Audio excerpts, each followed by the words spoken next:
प्रिय साथियों, एक समय की बात है। एक नगर में एक राजा रहता था। राजा बहुत ही दयावान प्रवृत्ति का था। उसके नगर में प्रजा बहुत हंसी खुशी से जीवन व्यतीत करती थी। राजा इतना दयालु था कि वह जानवरों पर भी अत्याचार नहीं करता था, सबसे बहुत ही ज्यादा प्यार करता था। दोस्तों, एक दिन की बात है। मौसम बहुत ज्यादा खुशनुमा था और हल्की हल्की ठंडी हवाएं चल रही थीं। तो राजा अपने मंत्रियों के साथ घूमने के लिए निकला। जंगल में पहुंचकर राजा ने अपने मंत्रियों से जंगल में तंबू लगवाया। वहां पर कई तरह के खेल और मौज मस्तियां होने लगी। अच्छे अच्छे पकवान बन रहे थे। खाने का वक्त हुआ तो राजा ने देखा कि एक बहुत बड़े वृक्ष पर एक बहुत बड़ा तोता बैठा हुआ सब कुछ चुपचाप खामोशी से देख रहा था। उसने तोते वाली कोई हरकत नहीं की थी और ना ही खाने की कोई चीज लेकर भागा और ना ही किसी को परेशान किया। फिर राजा दक्ष ने अपने सैनिकों से कहा कि थोड़ा भोजन और फल इस तोते के सामने भी खिला दो।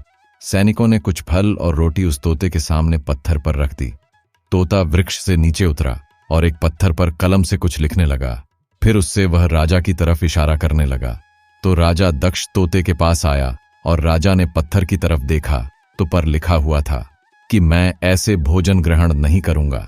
जैसा राजा के बैठने के लिए आसन बिछाया गया है, ऐसा ही मेरे लिए भी बिछाया जाए, और जैसे बर्तनों में राजा दक्ष को भोजन परोसा जा रहा है, ऐसे ही बर्तनों में मुझे भी परोसा जाए, तभी मैं भोजन ग्रहण करूंगा। यह सब देखकर राजा बहुत हैरान हुआ कि एक तोता ना सिर्फ लिख पढ़ सकता है, बल्कि इसका इतना तेज दिमाग भी है। राजा दक्ष को भी उस तोता में दिलचस्पी पैदा हो गई। उसने अपने सेवादारों को आदेश दिया कि इस तोता के लिए भी हमारे जैसा आसन लगाओ और वही खाना परोसो जो हमें परोसा गया है। राजा के आदेश पर सेवकों पर तोते के लिए भी वैसा ही किया। तो तोता सेवकों के पास आया और अपने हाथ धुलवाए। फिर उसने आसन पर बैठकर भोजन किया। भोजन के बाद फिर हाथ धोए और फिर वापस पत्थर पर जाकर बैठ गया। राजा बहुत अचंभित था और यह सब कुछ देख रहा था। थोड़ी ही देर में आसमान पर काले बादल छा गए। सेवकों ने जल्दी जल्दी सामान समेटा। फिर राजा ने कहा कि एक छाता तोता के सामने भी रख दो, कहीं वह भीग ना जाए। यह किसी का पालतू तोता लगता है। राजा के सेवक छाते को लेकर उस तोते के पास पहुंचे तो उसने झट से कलम लेकर फिर से कुछ लिखकर राजा के सेवकों को दे दिया। अब राजा का एक सेवक राजा के पास गया। उस पर लिखा यह था कि जैसा तंबू राजा के लिए लगाया गया है, वैसा ही मेरे लिए लगाया जाए। फिर राजा दक्ष के आदेश से दूसरा तंबू खड़ा किया गया और बिस्तर लगाया गया। इतने में बारिश शुरू हो गई। फिर तोता तंबू में आ गया। राजा दक्ष जितने दिन भी जंगल में घूमने फिरने के लिए ठहरा, तो वह तोता हर बात में राजा की बराबरी करता रहा। जिस दिन राजा दक्ष वापस महल में जाने के लिए रवाना होने वाला था, तो उसने सैनिकों से कहा कि इस तोते से पूछ कर आओ कि क्या यह भी हमारे साथ चलेगा, क्या वह हमारे साथ जाने के लिए तैयार है। फिर सैनिकों ने उस तोते से पूछा, क्या तुम हमारे राजमहल चलने को तैयार हो?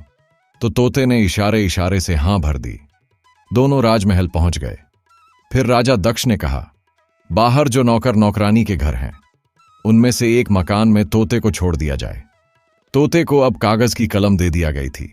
तो उस तोते ने उस कागज पर लिखा कि मैं यहां नहीं रहूंगा। जैसा महल राजा साहब का है, वैसा ही महल मेरे लिए भी तैयार करवाया जाए, वरना मैं वापस जंगल में चला जाऊंगा।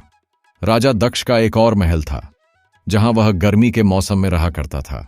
उस महल तोते को ठहरा दिया और फिर तोते ने दरबार में आकर बैठना भी शुरू कर दिया। तोता सारे फैसले बड़े ध्यान से सुनता। अगर राजा दक्ष कोई गलत फैसला देने वाला होता तो तोता झटके से सही फैसला लिखकर उनके सामने रख देता था। धीरे धीरे राजा दक्ष अपने सभी फैसले और आदेश देने से पहले तोते को दिखाने लग जाता। दरबारी भी इस समझदार और पढ़े लिखे तोते के आदी हो चुके थे, मगर रानी दयावती की दुश्मनी थी। उस तोते से बहुत चिढ़ती थी और राजा दक्ष से कहती रहती कि इस तोते को जंगल में छोड़ाओ, नहीं तो एक दिन यह आपकी सारे नगर पर कब्जा कर लेगा।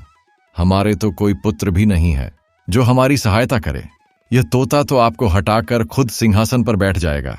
राजा दक्ष रानी दयावती से कहता है कि हमारे नगर में इसकी वजह से ही तो सुधार आया है, लेकिन रानी दयावती को यह बिल्कुल पसंद नहीं आया और अब वह तोते को मारने की साजिश रचने लगती है और रसोइयों से उस तोते के भोजन में जहर मिलवा दिया और उस दिन किस्मत से तोते ने खाना नहीं खाया और राजा दक्ष को एक पर्चे पर लिख कर दिया कि यहां मुझे मरवाने की कोशिश आपको और आपके पूरे राज परिवार को बहुत महंगी पड़ेगी। राजा दक्ष को जब इस साजिश के बारे में पता चला तो उसे बहुत गुस्सा आ गया और दास रसोइयों को बुलाया और बहुत ज्यादा डांटा और रानी को समझाया कि आगे से ऐसी कोई बेवकूफी मत करना। राजा दक्ष के एक ही बेटी थी जो बहुत ही सुंदर थी। उस राजकुमारी के रूप के आगे तो सब फीका पड़ जाता था। राजा दक्ष अपनी पुत्री को जान से भी ज्यादा प्यार करता था और तोते के बारे में तो उस राजकुमारी ने भी बहुत खूबियां सुनी थीं और राजकुमारी के मन में उस तोते को देखने की इच्छा हो उठी। एक दिन तोता राजसभा से निकलकर अपने महल जा रहा था। तभी राजकुमारी अपनी सहेलियों के साथ खड़ी होकर उस तोते को देखने लगी। इतने में उस तोते ने जब राजकुमारी को देखा तो रुक गया और राजकुमारी को घूरने लगा। राजकुमारी तोता से डरकर महल में भाग गई और उस दिन से यह होने लगा कि हर दिन जब राजकुमारी तैयार होकर आईना देखती तो शीशे में पीछे से तोते का चेहरा नजर आ जाता। दोस्तों, तोता न जाने कैसे उसके कमरे में घुस जाता था। राजकुमारी को डर के कारण तबीयत बिगड़ गई। फिर कुछ दिन तोता उसके कमरे में नहीं आया तो राजकुमारी ठीक हो गई और फिर तोते ने आना शुरू कर दिया। उसने पर्चा लिखकर राजकुमारी के हाथ में थमाया और उस पर्चे में लिखा था कि क्या तुम मुझसे शादी करोगी? मेरा विश्वास करो, मैं भी बहुत खूबसूरत हूं। राजकुमारी जानती थी कि यह बहुत समझदार तोता है, मुझे कोई हानि नहीं पहुंचाएगा। धीरे धीरे राजकुमारी का डर खत्म हो गया और उसे उस तोता से सहानुभूति हो गई। राजकुमारी सोचती कि यह इतना समझदार और पढ़ा लिखा तोता है, इसने मेरे पिताजी को इतने खतरों से बचा लिया है। हम पर तो इस तोते के बहुत ज्यादा एहसान है। अब राजकुमारी उस तोते से बिल्कुल ही डर नहीं लगता था। वह तोता थोड़ी देर उसके कमरे में रुकता और उसे देखता और फिर चला जाता।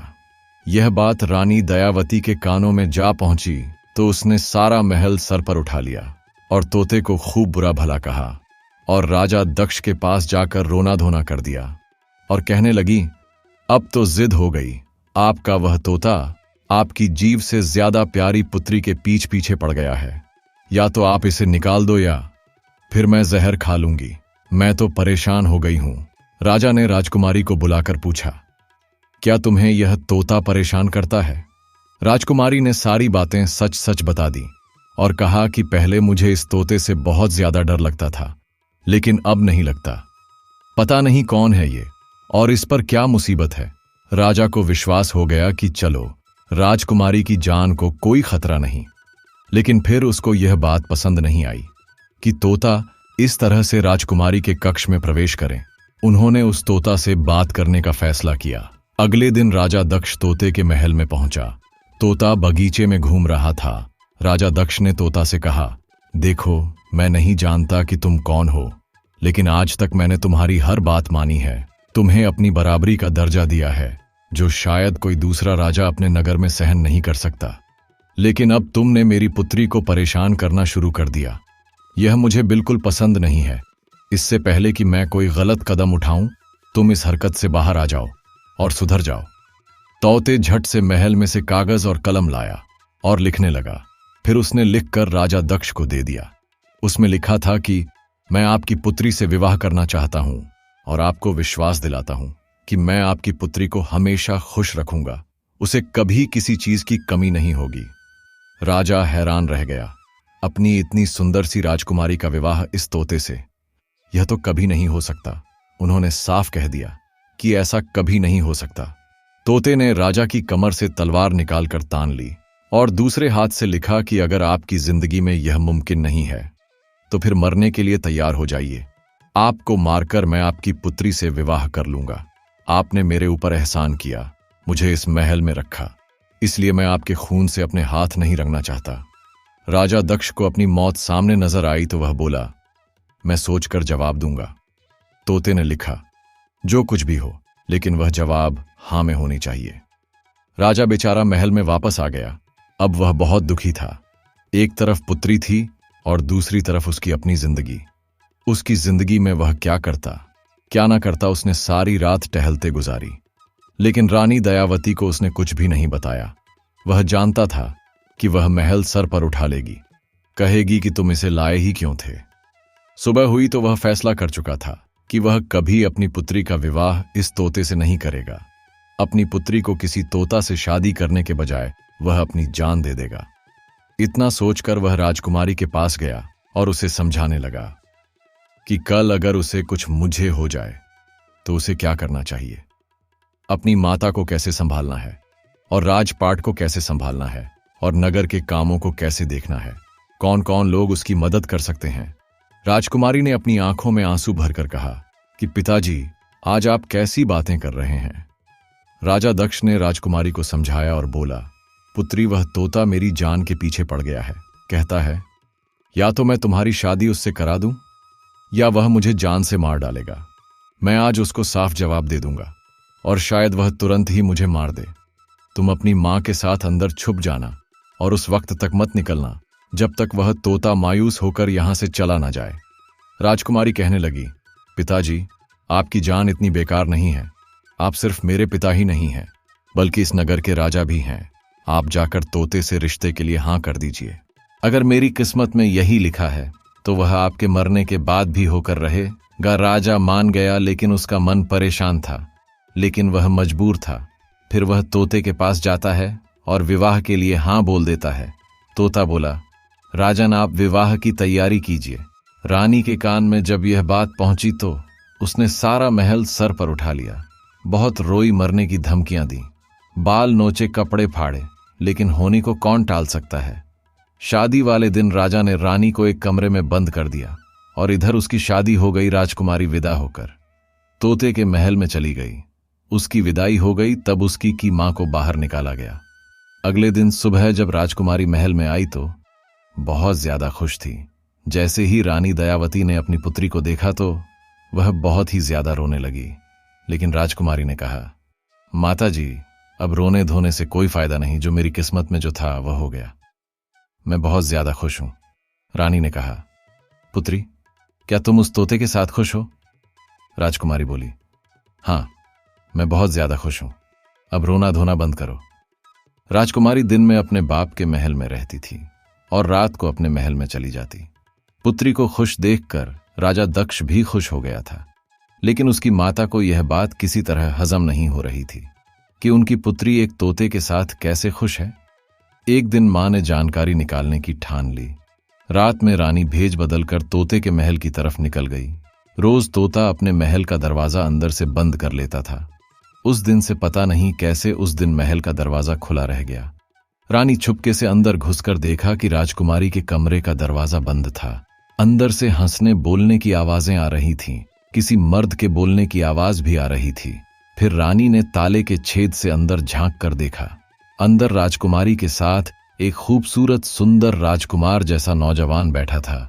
दोनों हंस हंस कर एक दूसरे से बातें कर रहे थे। मां ने दिल में सोचा, अच्छा यह बात है, तभी तो मैं कहती हूं कि मेरी पुत्री इतनी खुश कैसे रह सकती है। फिर वह जाने के लिए निकल रही थी तो उसने एक तरफ तोता की खाल दिखाई दी। रानी ने सोचा, जब इतना खूबसूरत जवान है तो इतनी मोटी खाल अपने ऊपर क्यों रखता है और तोता क्यों बना रहता है। अगर मैं इस खाल को जला दूं तो यह फिर दोबारा कभी तोता नहीं बन सकेगा। यह सोचकर वह तोते की खाल उठाकर महल में ले आई और आकर उसे आग लगा दी। इधर खाल में आग लगी और उधर वह राजकुमार जलने लगा। बचाओ बचाओ कहता हुआ भागा और गायब हो गया। हैरान परेशान राजकुमारी महल में पहुंची तो देखा कि खाल जल रही है। उसने जल्दी जल्दी आग बुझाई, देखा कि उसकी मां का कारनामा है। उसने कहा, मां, आपने क्या किया है? मेरा सुहाग उजाड़ दिया है। मां, यह आपने क्या किया? मेरा सुहाग उजाड़ दिया। भला मुझसे आपकी क्या दुश्मनी थी? उसकी मां बोली, मुझे क्या पता था पुत्री, मैंने तो सोचा कि ना यह मोटी खाल रहती और ना तुम्हारा दूल्हा इसे पहने का। राजकुमारी का अब रोते रोते बुरा हाल हो गया। वह बोली, मां, मैंने आपसे कहा था ना कि मुझे मेरे हाल पर छोड़ दें, लेकिन आपको भी इसका एहसास नहीं हुआ था। अब तो आप खुश हो। उसकी बातें सुनकर मां चुप हो गई। खुद अपने हाथों से अपनी पुत्री को बर्बाद कर दिया। जैसे ही राजा दक्ष को यह बात पता चली तो उन्होंने तुरंत ही सेनापति को आदेश दिया और कहा, तुरंत ही तोते को खोजो। सेनापति ने कई टुकड़ियों में सेना को अलग अलग जगह भेजा लेकिन दूर दूर तक कहीं से उस तोते राजकुमार की खबर नहीं आई। अब राजकुमारी का रो रो कर बुरा हाल हो गया। रोती रोती बहुत पतली हो गई थी। ना तो खाना खाती थी, ना पीती थी, ना हंसती थी, ना कुछ बोलती थी। कुछ दिन ऐसे ही गुजर गए। फिर राजकुमारी साध्वी के कपड़े पहनकर राजकुमार की तलाश में निकल पड़ी। जंगल जंगल फिरते फिरते पांव में छाले पड़ गए। राजकुमारी एक दिन एक जंगल में रात को एक पेड़ के नीचे बैठी थी। उस पर एक कौवा और एक मैना बैठे थे। मैना ने कौए से पूछा कि क्या बात है, तुम इतने उदास क्यों हो? कौए ने कहा, क्या बताऊं मैं, यहाँ एक नगर है, मैं वहां के राजकुमार के लिए परेशान हूं। उसके सारे शरीर पर बड़े बड़े छाले पड़े हुए हैं। उसके शरीर पर इतने जख्म है कि ना बेचारा सो सकता है, ना बैठ सकता है। सारे इंसान इलाज करके हार गए हैं, किसी भी चीज से कोई फायदा नहीं होता। मैना ने पूछा कि राजकुमार की यह हालत कैसे हुई? तब कौए ने कहा, किसी ने राजकुमार को जलाकर मारने की कोशिश की थी। उसकी जान तो बच गई है, लेकिन सारा बदन बुरी तरह से जल गया। मैना ने कौए से पूछा, क्या हमारे राजकुमार के दर्द का कोई इलाज नहीं है? कौए ने कहा, एक ही इलाज है। फिर मैना बोली, एक ही इलाज है, अगर कोई हमारा कचरा इकट्ठा कर ले और उसे चंदन के साथ घिसकर 21 दिन तक लगाए तो राजकुमार के जख्म भर जाएंगे। राजकुमारी फौरन समझ गई कि यह उसी के राजकुमार की बात है। तो सुबह होते ही कौआ मैना उड़ गए और राजकुमारी पेड़ के नीचे गिरे उनके सारा कचरा इकट्ठा कर लिया और का भेष बदला और नगर की तरफ चल पड़ी। कुछ ही दूरी पर एक शानदार बड़ा ही खूबसूरत नगर नजर आया, लेकिन वहां की हर चीज पर उदासी छाई हुई थी। चारों तरफ लोग उदास थे। राजकुमारी ने जिससे भी इसकी वजह पूछी, सबसे यही जवाब मिला कि उनका राजकुमार मृत्यु के पास है, इसलिए नगर में शोक छाया हुआ है। राजकुमारी ने बाजार से चंदन खरीदा और दूसरा जरूरत का सामान खरीदा। फिर वह महल में जा पहुंची। पहरेदार से कहने लगी, राजा साहब से कहो एक वेद आए हैं, वह राजकुमार का इलाज कर सकती हैं। पहरेदार दौड़ता हुआ गया और सम्राट को खबर सुनाई। सम्राट तो परेशान हो चुका था कि जो भी राजकुमार का इलाज करने का दावा करता उसे बुला लेता। उन्होंने इसको भी बुला लिया, लेकिन राजकुमारी की शक्ल देखकर सम्राट को शक हुआ कि यह नौजवान क्या इलाज करेगी। बड़े बड़े प्रसिद्ध आदमी यहां हार चुके हैं। फिर भी उसने पूछा कि भाई तुम क्या कर लोगे? दुनिया भर के प्रसिद्ध वैद्य हार चुके हैं, अब तो भगवान का ही सहारा है। राजकुमारी बोली, राजा साहब, आप अगर 21 दिन तक राजकुमार ठीक ना हुआ तो जो भी सजा दी जाए वही मेरी सजा होगी। राजा तुरंत तैयार हो गया। राजकुमारी कहने लगी कि मुझे राजकुमार के पास वाला कमरा चाहिए ताकि मैं दिन रात उनका इलाज कर सकूं। सम्राट के आदेश पर तुरंत उसे कमरा दे दिया गया। जब राजकुमार के पास पहुंची तो उसकी हालत देखकर उसका दिल रोने लगा। उसने बड़ी मुश्किल से बर्दाश्त किया। फिर अपने कमरे में जाकर उस चंदन के साथ कौए मैना का कचरा पिसा। फिर बड़े आराम से राजकुमार के शरीर के जख्म साफ किए। राजकुमार दर्द से तड़प रहा था। फिर उसने यह लेप उसके सारे बदन पर लगा दिया।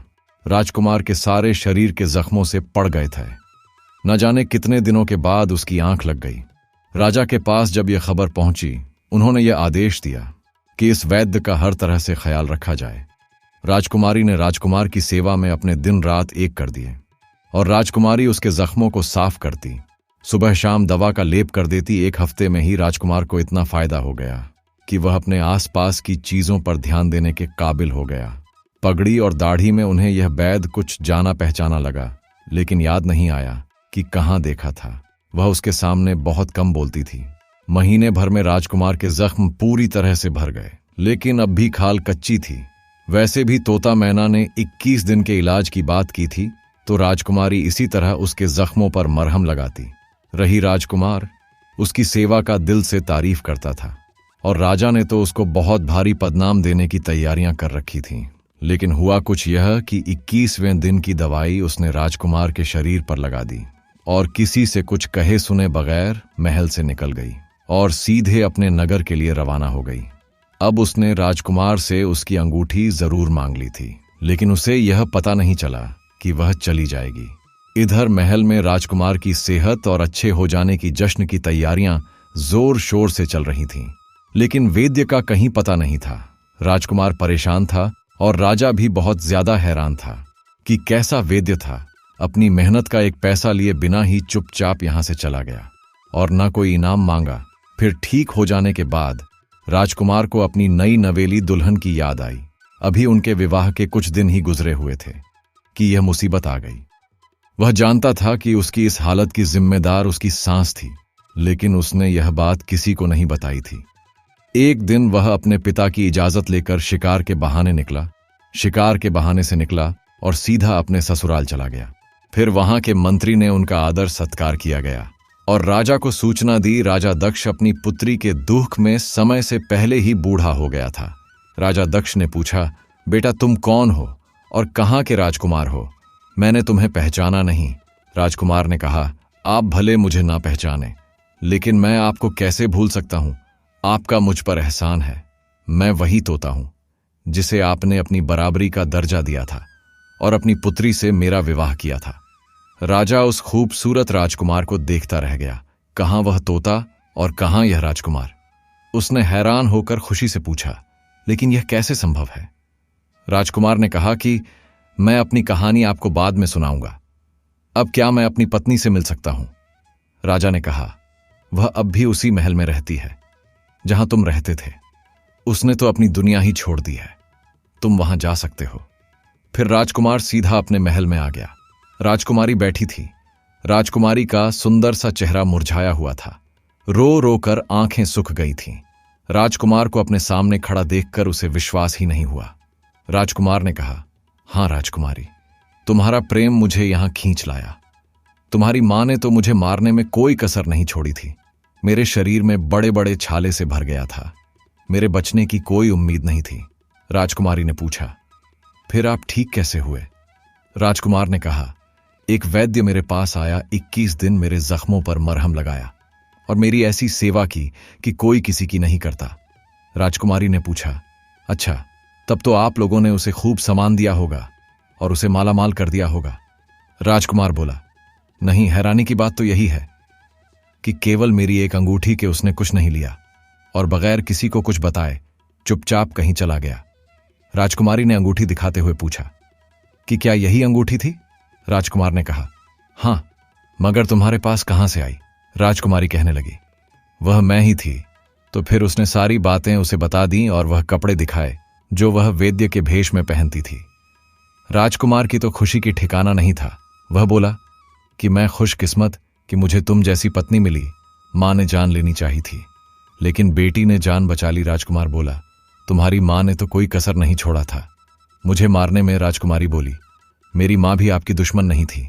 आपको इंसान के रूप में देखकर मेरी मां ने सोचा कि अगर वह तोते की खाल जला दे तो आप कभी तोता नहीं बनेंगे, बल्कि हमेशा इंसान बने रहेंगे। उन्होंने तो मेरा अच्छा ही सोचा था और अच्छा जानकर यह किया था कि आपको कम से कम मुझे तो यह बता देना चाहिए था कि आपके तोता के भेष में रहने के पीछे राज क्या है। तो मैं इस खाल की अपनी जान से ज्यादा ख्याल रखती थी। राजकुमार बोला, असल में मुझे कभी इसका मौका ही नहीं मिल पाया। हमारे विवाह को दिन ही कितने हुए थे। सोचा था आराम से तुम्हें बताऊंगा, तभी यह मुसीबत आ गई। फिर राजकुमारी ने कहने लगी, अब बता दीजिए।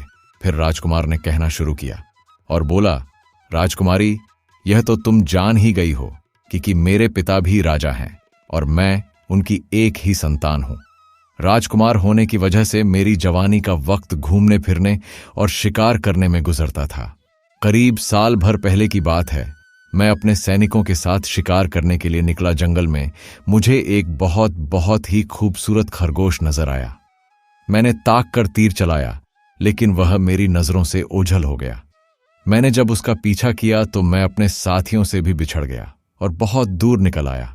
मैंने देखा कि एक झरने के किनारे एक बुजुर्ग व्यक्ति बैठे हैं और उनके पास एक 10 साल का लड़का लेटा हुआ था, जिसकी शरीर में से खून बह रहा था। और वह बुजुर्ग व्यक्ति उस लड़के के जख्म को धोते जा रहे थे और रो रो कर उस इंसान को बधुआ देते जा रहे थे जिसने यह तीर मारा था। मेरी शक्ल देखते ही गुस्से से बोले, आदमी हो या तोता, तमीज तो तुम्हारे अंदर है ही नहीं।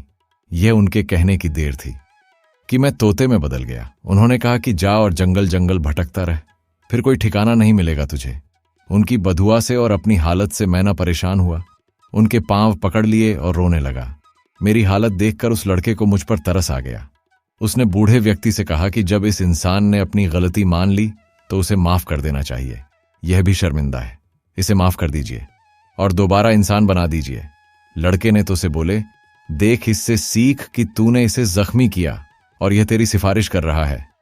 खैर, मैं अपनी बदुआ तो वापस नहीं ले सकता, लेकिन काम कर सकता हूं। साल भर तुम तोते ही रहोगे। जब कोई लड़की तुमसे सहानुभूति करते हुए विवाह के लिए तैयार हो जाएगी, तो तब अपनी असली सूरत में तुम वापस आ जाओगे। अगर साल गुजरने से पहले तुम्हारा विवाह हो गया तो सिर्फ अपनी पत्नी के सामने इंसान की शक्ल में आ सकोगे। फिर मैं वहां से वापस आ गया। अब मेरा कोई ठिकाना नहीं था। अपने घर भी वापस लौट नहीं सकता था। खूब महीने तक जंगलों में भटकता रहा। फिर एक दिन तुम्हारे पिता वहां पर घूमने के लिए आए और उन्होंने मुझ पर एहसान किया। मुझे अपने साथ ले आए, मेरी हर इच्छा पूरी की और तुमने अपने पिता की जान बचाने के लिए तुमने मुझसे विवाह कर लिया। बाकी का हाल तुम्हें मालूम है। जब तुम्हारी माँ ने मेरी खाल में आग लगाई थी तो इस बधुआ को पूरे होने में कुछ ही दिन बचे थे। अभी राजकुमार यह कहानी सुना ही रहा था कि राजा दक्ष और रानी दयावती भी वहां पर आ गए। रानी ने राजकुमार से अपनी गलती की माफी मांगी और राजा ने कहा, राजकुमार, हमारा कोई पुत्र नहीं है, अब तुम ही हमारे पुत्र हो, तो यह राजपाट तुम संभाल लो। राजकुमार ने कहा, कहाँ? अभी तो मुझे अपनी पत्नी को लेकर अपने नगर जाना है और अपने माता पिता से मिलवाना है। वहां मेरे माता पिता मेरा इंतजार कर रहे हैं, लेकिन मैं वादा करता हूं कि आपका हाथ बटाता रहूंगा। फिर राजा ने धूमधाम से अपनी पुत्री को विदा किया। फिर राजकुमारी राजकुमार के साथ हंसी खुशी जीवन व्यतीत करने लगी। तो दोस्तों, कैसे एक तोते से विवाह करके उस राजकुमारी का जीवन सफल बन गया और उसका भाग्य चमक उठा। राजा ने पूरे राजसी ठाट बाट और धूमधाम से अपनी प्रिय पुत्री को विदा किया। राजकुमारी, जिसने अपनी बुद्धिमानी और साहस के बल पर भाग्य के पहियों को घुमा दिया था, अब राजकुमार के साथ हंसी खुशी जीवन व्यतीत करने लगी। वह तोता जिसने उसे सत्य और धर्म का मार्ग दिखाया, उसी की प्रेरणा से उसका भाग्य चमक उठा। राजकुमारी का विवाह न केवल उसका जीवन बदलने वाला पल साबित हुआ, बल्कि यह इस बात का भी प्रमाण बन गया कि सच्चा प्रेम और समझ किसी भी परिस्थिति को बदल सकती है। राजकुमारी का विवाह न केवल उसके जीवन का सबसे सुखद क्षण बना, बल्कि उसने यह भी सिद्ध कर दिया कि सच्चे प्रेम और विश्वास से जीवन की हर कठिनाई को दूर किया जा सकता है। राजकुमारी और राजकुमार ने अपने रिश्ते में आपसी सम्मान, प्रेम और समर्पण का ऐसा उदाहरण प्रस्तुत किया कि उनका जीवन एक आदर्श बन गया। तोता, जो शुरुआत में केवल एक साधारण पक्षी लगता था, ने अपनी बुद्धिमानी और सच्चे मार्गदर्शन से न केवल राजकुमारी का जीवन संवारा, बल्कि उसके भाग्य को भी चमका दिया।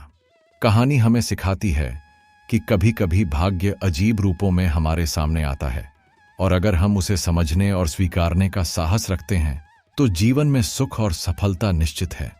राजकुमारी ने अपने धैर्य और विवेक से यह साबित किया कि सच्चे रिश्ते और सही निर्णय ही जीवन को खुशहाल बना सकते हैं, और अगर हम अपने कर्म और बुद्धि से सही निर्णय लें तो हमारा भाग्य भी हमारा साथ अवश्य देता है।